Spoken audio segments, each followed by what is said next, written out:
Reggio Emilia, and he is an actor, a director, and a maker of the masks that are used in Commedia dell'arte. He's going to do a presentation of about 90 minutes that will include some acting and some demonstration of the masks. And we invite you to come.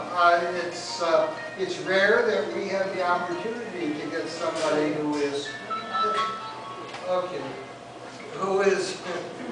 a world leader coming to Casa Italia, and we do want to have a nice audience for him. So you're the ones. And you can register online, or you can register by calling Daryl. It's a $10 donation, recommended donation. If you don't want to take our recommendation and donate $200 or $500,000, I won't be insulted. No. How about the judge? The what? Judge. Charge card? Yeah, Daryl takes charge cards. And you can charge your charge card on the internet.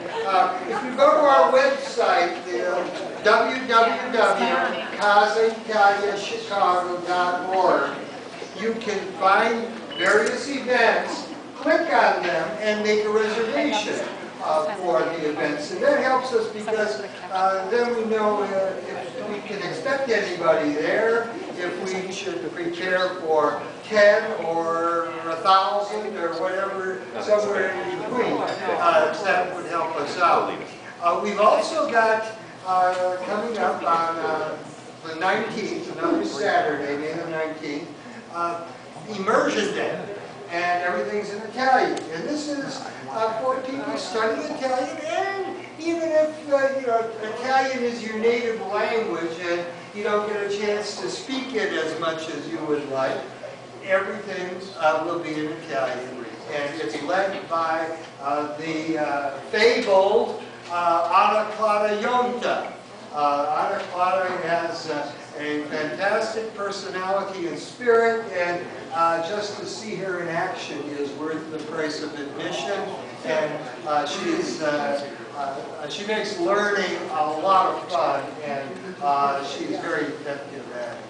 So those are our two events we've got. Through May, on Fridays, we will have films, and we've passed out the schedule. We've emailed the schedule to you. And these are all films that have won recognition in Italy in the last few years. So they're current films, and as you know, they give us a little peek into contemporary Italian life. And they give us, so far the first two have been more or less comical, and this one is this a comedy? It's comedy. Okay, well, the introduction to the actual content tonight comes from Professor Gino Influenzieri, retired from College of DuPage, and he'll give us a little preview of the film, and then he'll be around after the film to lead a discussion. Thank you. Professor Gino? Buonasera, good evening. Welcome back to old friends, and welcome to new friends. You know, I was absent for the first 2 weeks for ragioni di forza maggiore, as we say in Italian. Reasons beyond my control. I will get into details. But I'm happy to be here and talk about this movie. I understand you already saw the first two movies, which were both comedies, very good, etc., etc. Tonight, if we read the information on the sheets that was sent by computer, we have the impression that we are going to see another comedy, because it's the story of Peppino, who lives in an eccentric family. As a linguist, I can't help focusing on words.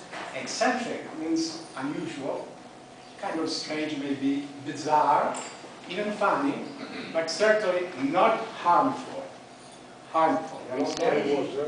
Instead, poor Peppino, in this family, becomes the victim of circumstances.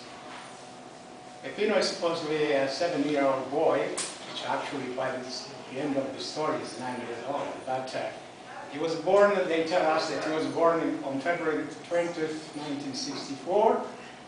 And he had a tough childhood because he had a few handicaps. The first one is physical. He's short-sighted and he has to wear glasses. In those days, and even in the 50s when I was growing up, nobody wore glasses. I don't know why. And there were no contact lenses in those days. So that's the first handicap. The second one is that he is an only child. In those days, I mean, a few years before he was born, there were still 4, 5, or even 10 children in the family, okay?